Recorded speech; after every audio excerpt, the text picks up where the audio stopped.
নমস্কার, কেমন আছেন আপনারা? আশা করি প্রত্যেকেই ভালো আছেন। এবার আমরা দেখুন আপনাদেরকে সপ্তম অবধি অনেক ডিটেলসে আপনাদেরকে আলোচনা করেছি। অষ্টমে চন্দ্র নিয়েও আমরা একটু ডিটেলিং করব, তারপরে 9, 10, 11, 12 আমরা এক লহমায় ছেড়ে দেবো। তার কারণ 9, 10, 11, 12 নিয়ে আমরা একটু কম আলোচনা করব। পরবর্তী সেগমেন্টে আমরা আবার 9, 10, 11, 12 নিয়ে বেশি পরিমাণে আলোচনা করব। লগ্নের নবমে, লগ্নের দশমে, লগ্নের একাদশে, লগ্নের দ্বাদশে যদি চন্দ্র থাকে তাহলে কীরকম হয় সেটা নিয়ে আমরা বিস্তারিত আলোচনায় পরবর্তী কালে আসবো। কিন্তু এখন আমরা অষ্টম নিয়ে একটা বড় আলোচনায় ঢুকবো, তারপরে 9, 10, 11, 12 ছুঁয়ে আমরা চলে যাব। তাহলে আপনাদেরকে যেটা করতে হবে, ভিডিওর শেষ পর্যন্ত যদি আপনারা না দেখেন তাহলে আপনাদের মাথার উপর দিয়ে অনেকখানি বেরিয়ে চলে যেতে পারে।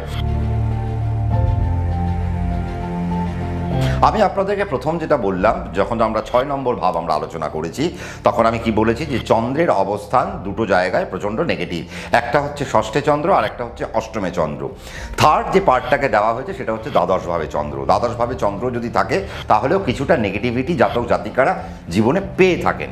কিন্তু সবথেকে বড় সমস্যা যে বাধক স্থান আমাদের জন্মছকে যদি আমরা দেখি, তাহলে সবথেকে বড় বাধক স্থান আমরা কোনটা পাবো? সবথেকে বড় বাধক স্থান আমরা পাবো হচ্ছে অষ্টম ভাব। এবার ভাবুন, যদি সেই অষ্টম ভাবে গিয়ে যদি মন গিয়ে বসে থাকে, তাহলে মন কোথাও না কোথাও বেঁধে পড়লো, মানসিক জায়গা বাধাপ্রাপ্ত হলো, মানসিক উন্নতি বাধাপ্রাপ্ত হলো। তার মানে মেন্টাল যে এগোনো, অর্থাৎ মানসিকভাবে যে এগোনো, মেন্টাল জায়গায় যে আমরা একটা সুন্দর ডেকোরাম ফলো করে যে এগোবো, সেই জায়গায় কিন্তু একটা বাধা সাধবে কে? অষ্টম অবস্থান চন্দ্রের। এই জন্য শাস্ত্রে চন্দ্রকে অষ্টম অবস্থানকে সবথেকে নেগেটিভ অবস্থান হিসেবে ধরা হয়। কেন ধরা হয় তার কারণ দেখুন, যদি কালপুরুষ আপনি দেখেন, সে কালপুরুষের অষ্টমকে, কালপুরুষের অষ্টম হলো বৃশ্চিক রাশি। এই বৃশ্চিক রাশিতে চন্দ্র 3 ডিগ্রি পর্যন্ত নিচস্থ থাকে। তার মানে কালপুরুষের অষ্টমে যেহেতু চন্দ্র নিচস্থ, তার মানে স্বাভাবিকভাবেই আমরা যখন জন্মছক আমরা ক্যালকুলেট করব, বা আপনারা যখন কারোর কাছে যখন যাচ্ছেন তখন কি দেখছেন যে আপনার জন্মছক খুললেন, লগ্ন থেকে 8-এর গিয়ে চন্দ্র দাঁড়িয়ে রয়েছে। এবার ধরুন বাচ্চা ছেলে মেয়েদের যদি চন্দ্র 8-এ থাকে, তাহলে এডুকেশনের জায়গায় বড় সমস্যার মধ্যে পড়তে হবে। তাদের এডুকেশনাল বিকাশ তাহলে হবে না, শিক্ষার বিকাশ তাহলে আটকে যাবে, বুদ্ধির বিকাশ আটকে যাবে, তাদের মানসিক বিকাশ তাহলে আটকাতে আরম্ভ করবে, চঞ্চলতার একটা ব্যাপার আস্তে আস্তে দেখতে আরম্ভ করবেন। এবং অষ্টমে যদি চন্দ্র থাকে, মাথার চুল থেকে নিয়ে পায়ে নখ পর্যন্ত সর্বরোগে তারা আক্রান্ত হতে পারে। এই দিক থেকেও কিন্তু সাবধানতা অবলম্বন করা উচিত। তাহলে চন্দ্র যদি অষ্টমে থাকে, হেলথ ওয়াইজ, সবার আগে হেলথ ওয়াইজ প্রচণ্ড সাবধানতা অবলম্বন করা উচিত। যদি আপনি প্রচণ্ড সাবধানতা অবলম্বন না করেন, অষ্টমে চন্দ্র আপনার বিপত্তি দিয়ে চলে যাবে। এবং অষ্টমে চন্দ্র থাকলে আমরা অনেক সময় ন্যাটাল চার্ট দেখতে পছন্দ করি না। তার কারণ কি? তার কারণ এই জাতককে আমরা কাজে লাগাবো কী করে?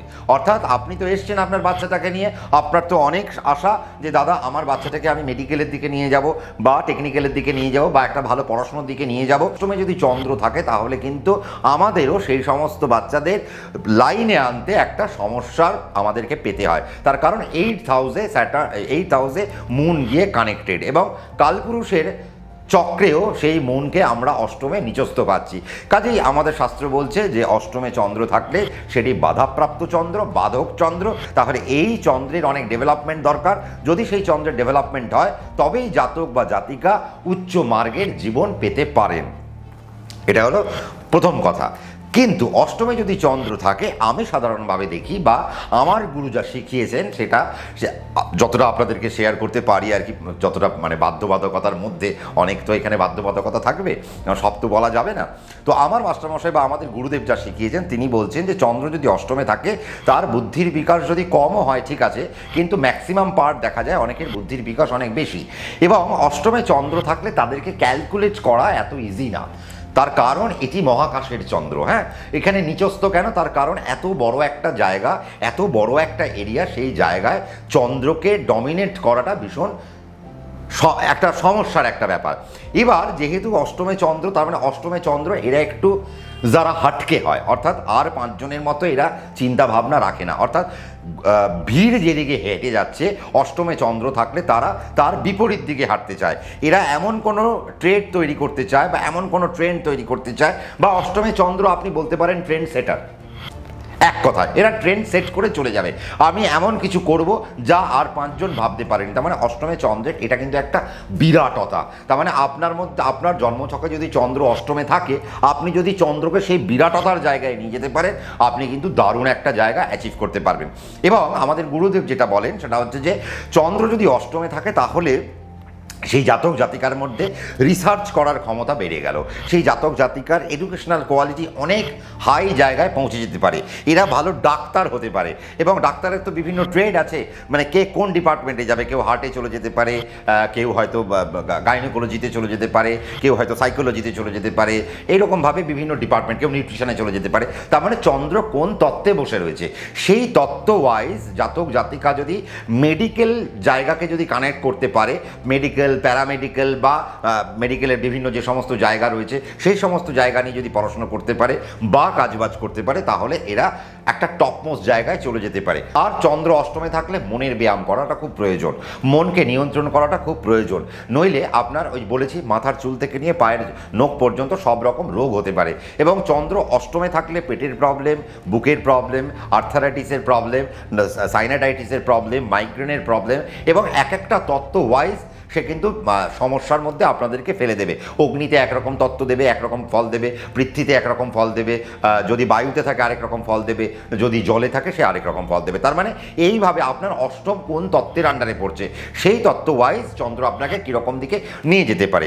আর চন্দ্র যদি অষ্টমে থাকে তারা ক্যালকুলেশনে ভালো হয়, এই জন্য এরা সায়েন্স রিলেটেড পড়াশোনায় এরা যেতে পারে, ম্যাথস রিলেটেড এডুকেশনে এরা চলে যেতে পারে, স্ট্যাটিস্টিক্স নিয়ে এরা পড়াশোনা করতে পারে। তার মানে এই এডুকেশন এদের জন্য ভালো। এরা তন্ত্রমন্ত্রে চলে যেতে পারে, অকাল্ট সায়েন্সে চলে যেতে পারে, এরা সাধনার জগতে চলে যেতে পারে। এবার আমরা পরবর্তীকালে চন্দ্রের অষ্টম নিয়ে আরও একটু আলোচনার মধ্যে আমরা আস্তে আস্তে প্রবেশ করে ফেলবো। তাহলে চন্দ্র যদি অষ্টমে থাকে আমরা যে ফলটা পেলাম সেটা আমরা দেখে নিলাম। আর চন্দ্র যদি অষ্টমে থাকে আমাদের কি করতে হবে? যোগা করতে হবে, মেডিটেশন করতে হবে, প্রাণায়াম করতে হবে, এবং সকাল সকাল ঘুম থেকে উঠে পড়াটা খুব ইম্পর্টেন্ট। সকালের সূর্যের যে রশ্মি তাতে যদি আপনি একটু স্নান করতে পারেন বা গা ভেজাতে পারেন, সেই সূর্যের আলো যদি একটু গায়ে লাগাতে পারেন, তাহলে আপনার জন্য অত্যন্ত ভালো হতে পারে। এবং পজিটিভ থিঙ্কিং, পজিটিভ থটস আপনার জন্য প্রচণ্ড পরিমাণে প্রয়োজন। ভালো বই পড়তে হবে আপনাকে, ভালো নিজেকে মোটিভেটেড রাখতে হবে সবসময়। তাহলে অষ্টমে যদি চন্দ্র থাকে আমাদেরকে ইত্যাদি ইত্যাদি কার্যপ্রণালীগুলো করতে হবে। পরবর্তীকালে আমরা যে সেগমেন্টটা আনবো অষ্টমে চন্দ্রের থেকে, অষ্টমে চন্দ্রের উপায় কি, অষ্টমে চন্দ্র থাকলে আর একটা উপায় ছোট্ট আমি বলে দিই। অষ্টমে যদি চন্দ্র থাকে সেটা হচ্ছে কি, সেটা হচ্ছে আপনারা একটু শুভ্র রঙের বা সাদা কালারের, হালকা কালারের বা ব্রাইট কালারের জামা কাপড় যদি পরতে পারেন, তাহলে আপনাদের মেন্টাল জায়গার যে ঊর্জা সেটা ভালো থাকবে।